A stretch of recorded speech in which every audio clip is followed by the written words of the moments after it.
एक जंगल में एक महात्मा रहते थे। उन महात्मा की खासियत यह थी कि वे किसी का भी भविष्य बता सकते थे।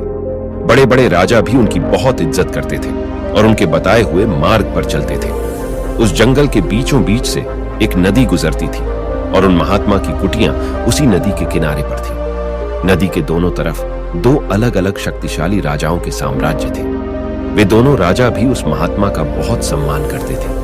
वे दोनों जब भी कोई बड़ा कार्य करते थे तो उन महात्मा से सलाह लेने के लिए अवश्य आते थे। एक दिन इन दोनों राजाओं में किसी बात पर कहासुनी हो गई। बात इतनी बढ़ गई कि युद्ध की नौबत आ गई। युद्ध की तारीख और समय दोनों तय कर दिया गया। पर जैसा कि दोनों राजाओं का नियम था कि वे जब भी कोई बड़ा कार्य करते तो वे दोनों उस महात्मा की सलाह जरूर लेते थे। इसीलिए पहला राजा उन महात्मा के पास आया और उनसे पूछा, हे महात्मा, मैंने पड़ोस के राजा के साथ युद्ध करने का निश्चय किया है और इसीलिए यह जानना चाहता हूं कि युद्ध का परिणाम किसके पक्ष में होगा। उस महात्मा ने कहा कि यदि तुमने युद्ध किया तो तुम्हारी हार निश्चित है। फिर वो राजा महात्मा से पूछा कि क्या जीतने का कोई भी उपाय नहीं है।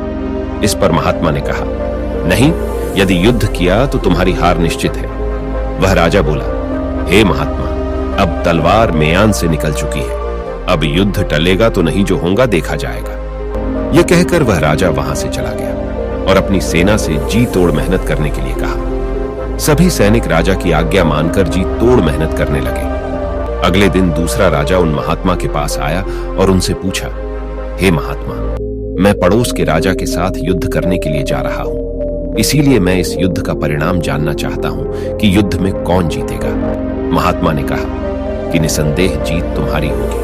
उस राजा के पास तुम्हें हराने का कोई उपाय नहीं है। उन महात्मा की बात सुन वो राजा बहुत ही प्रसन्न हुआ और यह खुशखबरी जाकर अपनी सेना को सुनाया कि युद्ध में उनकी जीत पक्की है। ये बात सुनकर उस राजा के सैनिक भी बहुत खुश हो गए और युद्ध की तैयारियों में लग गए। समय बीता और युद्ध का दिन आ गया। रणभेरियां बजाई गई और युद्ध शुरू हो गया। दोनों सेनाओं में घमासान युद्ध हुआ और देखते ही देखते पहले राजा की सेना ने, जिसकी की हार निश्चित थी, दूसरे राजा की सेनाओं को ढेर कर दिया और पहला राजा वो युद्ध जीत गया जिसे उन महात्मा ने कहा था कि वो युद्ध हारेगा। युद्ध जीतने के बाद वो पहला राजा उन महात्मा के पास गया और उनसे बोला, हे महात्मा, आपने तो कहा था कि मैं वो युद्ध हार जाऊंगा, लेकिन मैं तो युद्ध जीत गया।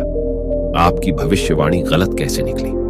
फिर महात्मा ने उस राजा से बोला, मैंने तो वही कहा था जो तुम्हारे भाग्य में लिखा था, लेकिन तुमने अपने कर्म से अपने भाग्य को बदल दिया। तुम्हारी जीत का कारण यही है कि तुमने अपने भाग्य से ज्यादा अपने कर्म को आवश्यक समझा।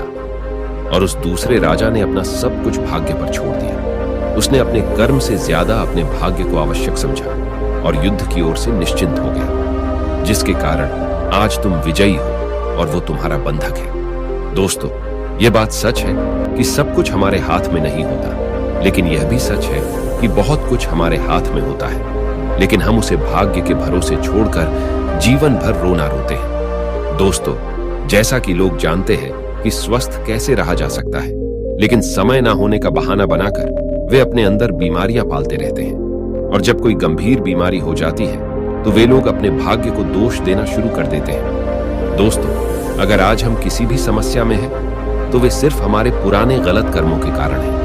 और कल अगर हम इस समस्या से निकलेंगे तो वे सिर्फ आज के अच्छे कर्मों के कारण ही निकलेंगे। जो आपके पास है वो आपका भाग्य है, और अगर आप अपने बुद्धि का इस्तेमाल करके वो करते हैं जो आप करना चाहते हैं, तो वो आपका कर्म है। अब ये आपके ऊपर है कि आपको कुछ करना है या अपने भाग्य के भरोसे बैठे रहना है। दोस्तों, सवाल यह नहीं है कि भाग्य में पहले से लिखा हुआ है या नहीं, बल्कि सवाल यह है कि क्या हम उन चीजों को भी भाग्य के भरोसे छोड़ रहे हैं जिन्हें हम अपने कर्मों से बदल सकते हैं। दोस्तों, आज की यह कहानी आपको कैसी लगी? कृपया मुझे नीचे कमेंट बॉक्स में कमेंट करके जरूर बताएं। और अगर इस चैनल पर नए हैं तो सब्सक्राइब करना ना भूलें। नमो बुद्धाय।